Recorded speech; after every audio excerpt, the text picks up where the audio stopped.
привет! Сегодня мы будем готовить творожный манник. Для этого нам понадобится 2 яйца, сухофрукты, какие вы хотите. Здесь у меня клюква сушеная, изюм, и я порезала курагу. Творог, сметана, йогурт натуральный, кефир. Вот если есть один кефир, можете использовать один кефир. Сметана, нет, все это смешайте. Разрыхлитель, масло растительное, у меня кунжутное без запаха, соль и какой-то сахар, если вы можете себе это позволить. Или вот у меня сироп агавы и ксилит. И, конечно же, манник, манная крупа. Вот что я сделала. Я взяла манную крупу, смешала ее, немножко кефира, немножко сметаны, немного йогурта. Все граммы напишу внизу под видео. И примерно полчаса вот манка у вас должна разбухнуть. Все, у меня уже полчаса прошло, поэтому мы приступаем. Берем яйца. Сюда добавляем или сахар, или подсластитель. Вот я добавлю ложку ксилита, такую щедрую, даже, наверное, здесь 1,5 ложки. И примерно, наверное, ложку, много, да? И ложку, такую щедрую, 1,5, наверное, даже, сиропа. Так, все это разбиваем. Сюда же я добавлю щепотку соли, это примерно пол чайной ложки. Все это сначала ложкой все хорошо перемешиваем. И потом нужно взбить все до растворения сахара, сахарозаменителя миксером.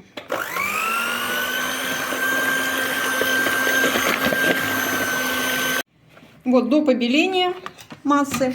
Теперь мы сюда выкладываем творог. Творог любой жирности, какой вы предпочитаете. Но мне обычно, знаете, вот так какие-нибудь остаточки от всего вот этого молочного. Кекс такой получается очень вкусный, нравится почти всем. Всем рекомендую, готовьте. Он такой незамысловатый, но очень-очень вкусный. И знаете что, вот вкуснее этот кекс на 2-й день. Не надо его есть теплым, не остывшим. Дождитесь и получите истинное наслаждение. Так, теперь мы сюда добавим чайную ложку разрыхлителя. Сюда же мы добавим 2 ложки растительного масла.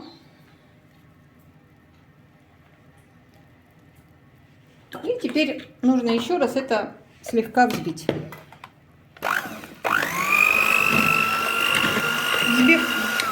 Взбиваем не чтобы разбить весь творог, а просто чтобы все соединилось.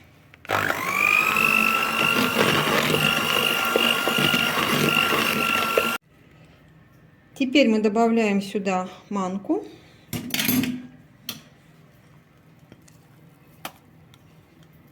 Масса будет такая, знаете, достаточно жидкая, не беспокойтесь.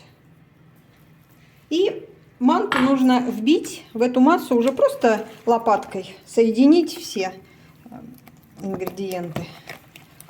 Тщательно перемешайте, чтобы не было отдельных комочков манки.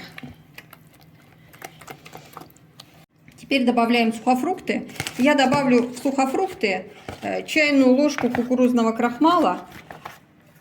Кто-то говорит, что это никакой роли не играет, но я верю в то, что если добавить или муку, или крахмал в сухофрукты более равномерно распределятся в кексе. Вот так. Все, самое время добавить в тесто и перемешать.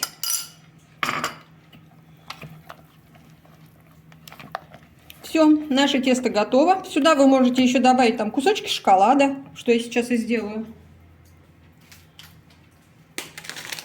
У меня вот такая шоколадная стружка. Я ее добавлю. Буквально 2 столовые ложки. Все. Форму я застелила пергаментной бумагой. Хоть она у меня и силиконизированная, я на всякий случай смазала растительным маслом. И все. Выкладываем форму. Духовка у меня уже разогрета до 180 градусов. Ставим примерно на 35-40 минут, но может уйти и больше времени. Проверяем, знаете как, палочкой до сухого. Так, кекс у меня простоял 40 минут при температуре 180 градусов. И потом я снизила до 150 градусов, и он еще 10 минут. То есть в общей сложности 50 минут. Перекладываем. Он такой очень нежный. Аккуратно переносим на решетку. Все, пусть он остывает. Бумагу даже можете пока не трогать. Он очень такой подвижный, мягкий, нежный.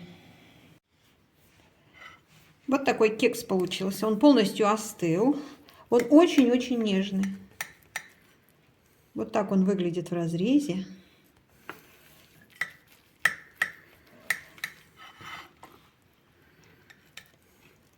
Вот так. Приготовьте обязательно, это очень вкусно. Всем приятного аппетита. Пока.